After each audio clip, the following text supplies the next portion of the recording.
বরিশালে জমে উঠেছে জীবনানন্দ মেলা। রূপসী বাংলার কবি জীবনানন্দ দাশের ১২৬তম জন্মদিন উপলক্ষে প্রতি বছরের ন্যায় এবারও ৩ দিনের মেলা আয়োজন করেছেন উত্তরণ সাংস্কৃতিক সংগঠন। সোমবার ১৭ ফেব্রুয়ারি বেলা ১১টায় বর্জ্যমোহন কলেজের মূল ভবনের মাঠে এ মেলার উদ্বোধন করেন বর্জ্যমোহন কলেজের অধ্যক্ষ প্রফেসর শেখ মোহাম্মদ তাজুল ইসলাম।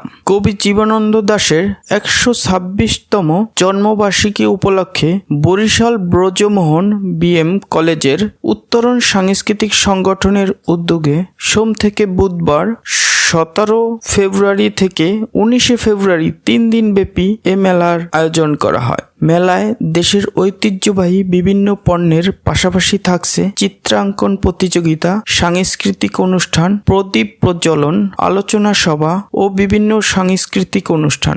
জীবনানন্দ মেলা উপলক্ষে কলেজের 4টি অধিবেশনে অনুষ্ঠানের আয়োজন করা হয়েছে। প্রথম কবির প্রতিকৃতিতে পুষ্পার্ঘ অর্পণ, চিত্রাঙ্কন প্রতিযোগিতা, আলোচনা সভা, শেষে সাংস্কৃতিক অনুষ্ঠান। এবারের মেলায় অংশ নিয়েছে 50টিরও অধিক স্টল, যাতে বিএম কলেজের শিক্ষার্থীদের পাশাপাশি অন্যান্য উদ্যোক্তারাও অংশ নিয়েছেন।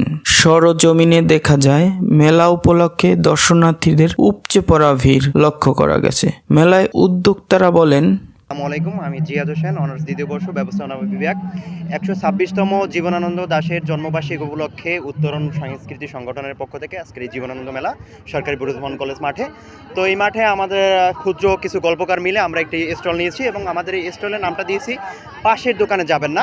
এটা আসলে আমরা মন থেকে বলি নাই যে আপনারা পাশের দোকানে যেন না। আমার মূল বিষয়টা হচ্ছে যে একটা ইন্টারেস্টিং বিষয়, যারা পাঠক আছেন আমাদের বইয়ের সাথে তো অবশ্যই দেখা করবেন এবং আমার বইয়ের সাথে আদান প্রদান করার মাধ্যমে বই ক্রয় করবেন এবং বই সম্পর্কে জানবেন। কিন্তু হচ্ছে আমাদের এই ইউনিক যে নামটা দিচ্ছি যে পাশের দোকানে যাবেন না, এটা শুরুতেই আপনাদের চোখে পড়ে এবং চোখে পড়ার ফলে আমাদের সাথে আপনাদের কিছু ভাবের আদান প্রদান হয়।